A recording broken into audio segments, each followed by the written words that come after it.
सपना एक विधवा है। उसकी 7 साल की बेटी है जिया, जो कि एक विकलांग है। पति की मौत के बाद वो काम की तलाश में थी। वो गांव के मुखिया के पास गई और बोली, मुखिया जी कुछ काम दे दीजिए, नहीं तो मैं और मेरी बच्ची भूखे मर जाएंगे। अब ठीक है, गांव में हनुमान जी का जो मंदिर है ना, उसमें तुम पंडित जी की मदद करना। मंदिर की साफ सफाई और पूजा का सारा सामान तैयार करना। उसके बदले में तुम्हें और तुम्हारी बेटी को 3 वक्त का खाना मिलेगा, साथ ही 1000 रुपए महीना। जी ठीक है। सपना अब रोज समय पर मंदिर पहुंचती और सारा काम करती।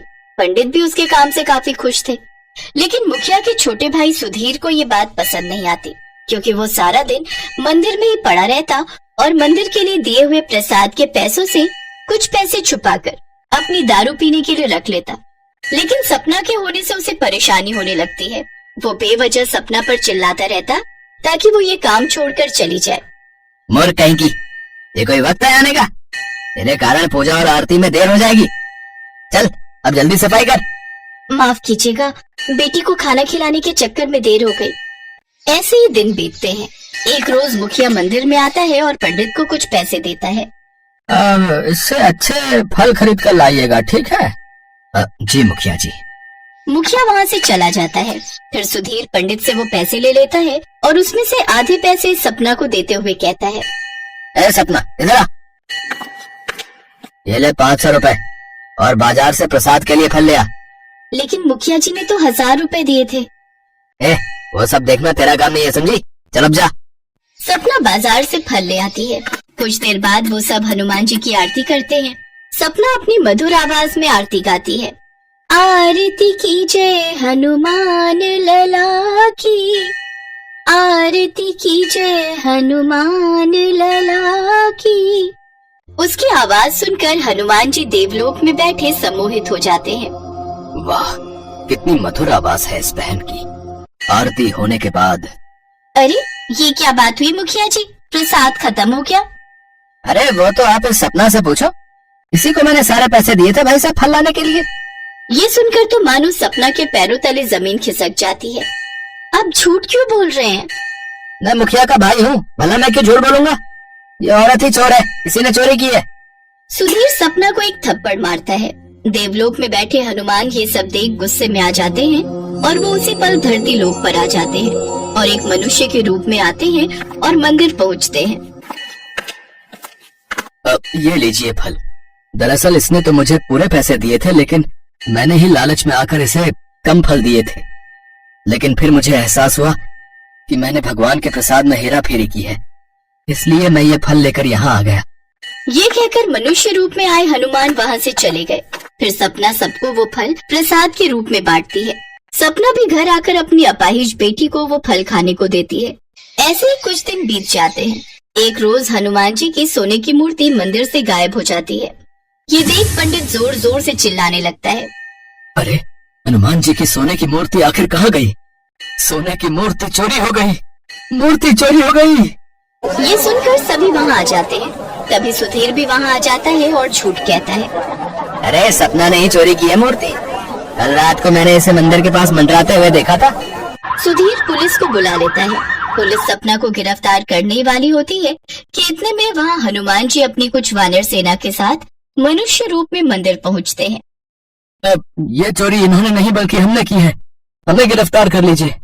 हमने चोरी कर तो ली, लेकिन हमें हमारी गलती का एहसास हो गया है, इसलिए हम वापस आ गए।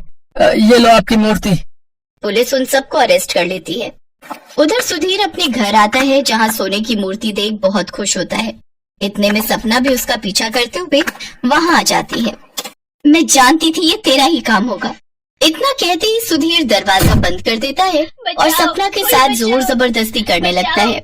ये देख जेल में बैठे हनुमान को क्रोध आ जाता है और वो अपने असली रूप में आकर जेल की सलाखों को अपने दोनों हाथों से तोड़ देते हैं और अपने वानरों समेत सुधीर के घर पहुंच जाते हैं।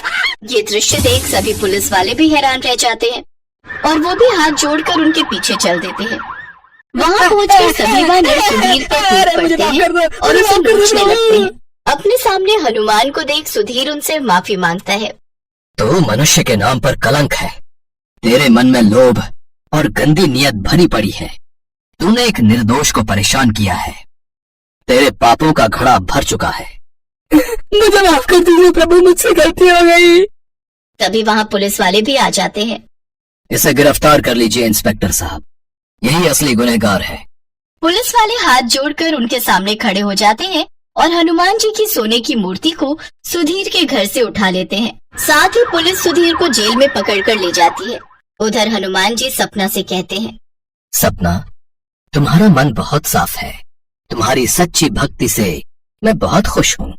अब तुम्हारे सारे दुख दूर हो जाएंगे। अब तुम्हें कभी किसी चीज की कमी नहीं होगी। साथ ही तुम्हारी बेटी के सारे कष्ट भी दूर हो जाएंगे। आपके दर्शन पाकर मैं धन्य हो गई प्रभु, मैं धन्य हो गई। उसके बाद से सपना को कभी किसी चीज की कमी नहीं हुई। अब वो दोनों माँ बेटी खुशी खुशी एक साथ रहने लगती हैं। एक बार की बात है, भगवान राम और देवी सीता बैकुंठ धाम में अपने राजमहल में बैठे वार्तालाप कर रहे थे। हनुमान जी भी वहीं बैठे थे।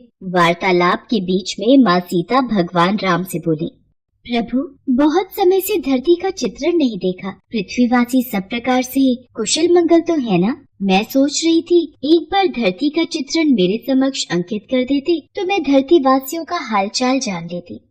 देवी सीता, आपको चिंतित होने की आवश्यकता नहीं है। मैं अभी आपको धरती का चित्र दिखाता हूँ। भगवान राम ने हवा में हाथ उठाया और धरती का चित्रण उनके समक्ष आ गया। धरती पर मनुष्य, जीव जंतु सब दिखाई देने लगे। उन्हीं के बीच हनुमान जी की नजर राम मंदिर में बैठे एक पंडित पर गई। राम सिया राम, जय जय राम। राम सिया राम, जय जय राम। हे प्रभु, हनुमान जयंती उत्सव आने वाला है। इस बार भक्तों का चढ़ावा आ जाए तो मुखिया जी मुझे अच्छे पैसे दे देंगे, वरना भक्तों का चढ़ावा कम आता है तो मुखिया जी भी पैसे देने में बहाना करते हैं। किस सोच में डूबे हो पंडित जी? क्या विचार किया है? हनुमान जयंती पर ऐसा क्या प्रस्तुत करोगे ताकि भक्तों की भीड़ लगी रहे? देखो पंडित जी, अब ये कथा कीर्तन सुनने कोई नहीं आता। एक दो भक्तों से कितना चढ़ावा इकट्ठा हो जाएगा ये आप भी जानते हो। और अगर इस हनुमान जयंती पर ज्यादा चढ़ावा नहीं आया तो फिर मुझे कुछ और ही सोचना होगा। वैसे भी आपकी उम्र हो चली है, अब आप राम मंदिर की जिम्मेदारी नहीं संभाल पाओगे। मुखिया जी, ऐसा न कहिए। गांव में राम मंदिर की पूजा करते हुए मुझे कई वर्ष बीत गए हैं और इसी मंदिर के कार्यभार के सहारे मेरा परिवार चलता है। लक्ष्मी बिटिया की शादी की बात पक्की कर दी है। अचानक ये मंदिर का कार्य छूट गया तो लक्ष्मी की शादी कैसे कर पाऊंगा?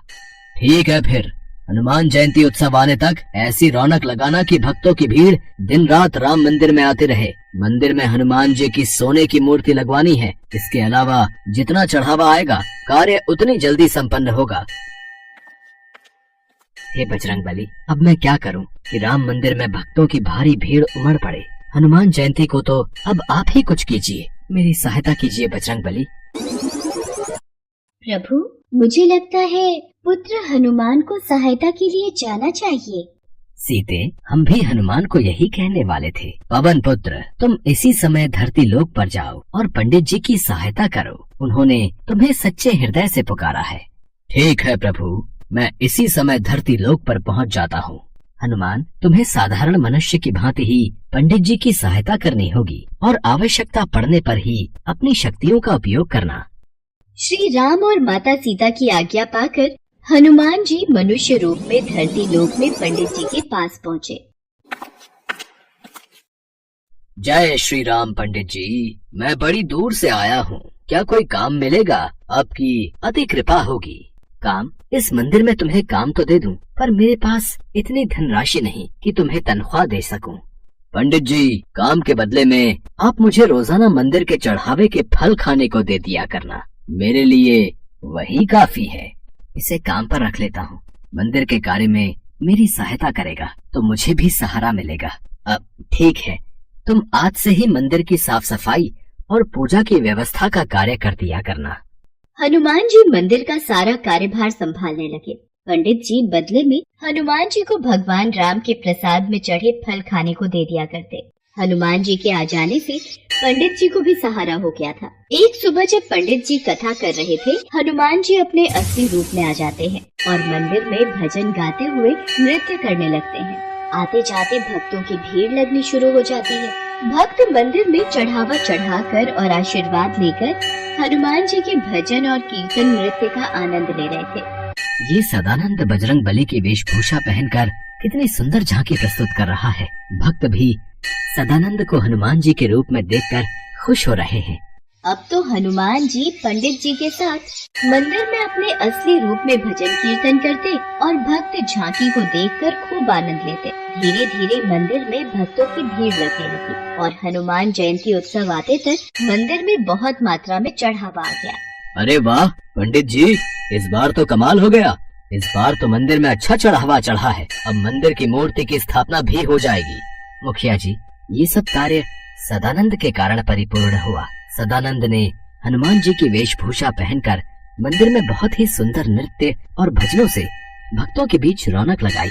फिर तो बहुत अच्छी बात है सदानंद। इस हनुमान जयंती पर महाकीर्तन में ऐसी ही वेशभूषा में कार्यक्रम प्रस्तुत करना।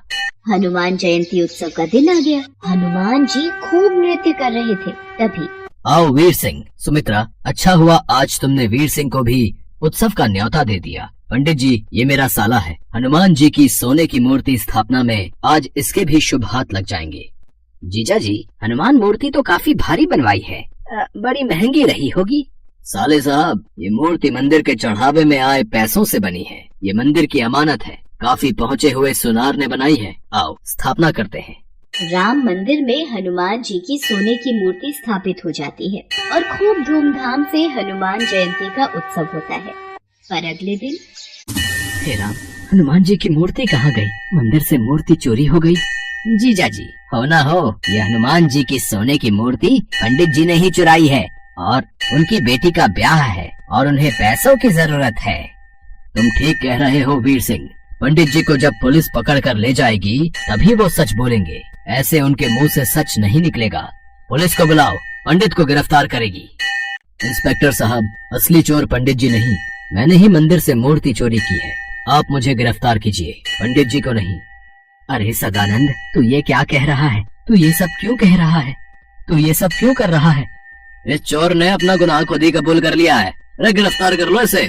इसे कड़ी से कड़ी सजा देना इंस्पेक्टर साहब। इसने चोरी की है, वो भी हनुमान की मूर्ति की। अच्छा हुआ चोरी का इल्जाम उस सदानंद पर आ गया। अब मैं इस मूर्ति को बेचकर ढेरों पैसा कमाऊंगा। अरे कौन है? कौन है? अरे ये कौन मुझे थप्पड़ मार रहा है? कोई सामने क्यों नहीं आता? मैं सदानंद के रूप में हनुमान हूँ जिसे तूने गिरफ्तार करवाया। पुलिस के सामने तुझे सच बोलना होगा कि असली गुनाहगार तू है। तूने मूर्ति चुराई है और तू उसे बेचने वाला है। मत मारो, मत मारो, मैं पुलिस को सब सच बता दूंगा। मेरे मन में लालच आ गया था, मुझे छोड़ दो। वीर सिंह भागता हुआ पुलिस थाने पहुंचता है। इंस्पेक्टर साहब, मुझे बचाओ। सदानंद मतलब हनुमान जी मुझे पीट रहे हैं। मैं अपना गुनाह कबूल करता हूँ। मैंने ही हनुमान जी की मूर्ति चुराई है। वो तो बात सही है, पर तेरा दिमाग खराब हो गया है के? हैं? सदानंद तो सामने देख, जेल में बैठा है। वो तेरे पास कैसे आ सकता है? नहीं इंस्पेक्टर साहब, वो मेरे पीछे ही खड़ा है। वो मुझे पीट रहा है। मुझे जल्दी से जेल में बंद कर दो। मैंने अपना गुनाह कबूल कर लिया है। इतनी देर में पंडित जी और मुखिया भी गांव के सभी लोगों के साथ पुलिस स्टेशन पहुंचते हैं। इंस्पेक्टर साहब, सदानंद ने कोई चोरी नहीं की, इसे छोड़ दीजिए। वीर सिंह अपना गुनाह कबूल कर लेता है। सदानंद यानी हनुमान जी को पुलिस छोड़ देती है। तभी वहाँ भगवान राम और माता सीता प्रकट होते हैं। हनुमान, अब तुम अपने असली रूप में आओ और अपने भक्तों को दर्शन दो। जो आज्ञा प्रभु। जय श्री राम। सदानंद, साक्षात हनुमान। हे बजरंग बली, आप मेरे साथ इतने दिन तक रहे और मैं आपको पहचान नहीं सका। आपने मेरी इतनी सहायता की। पंडित जी, जहाँ भगवान राम की कथा होती है वहाँ हनुमान जरूर होते हैं। आपने मुझे सच्चे हृदय से याद किया था तो भला मैं कैसे न आता। देखना, अब आपके जीवन के सारे दुख दूर हो जाएंगे। पंडित जी की आंखों में आंसू आ जाते हैं। पंडित जी और मुखिया जी समेत सभी गांव वाले हनुमान जी को सिर झुकाकर प्रणाम करते हैं। उस दिन के बाद मुखिया पंडित जी को कभी भी मंदिर से जाने के लिए नहीं कहता। हनुमान जी की कृपा से पंडित जी के जीवन में खुशियाँ आ जाती हैं और वो अपनी बेटी लक्ष्मी की शादी धूमधाम से कर देते हैं।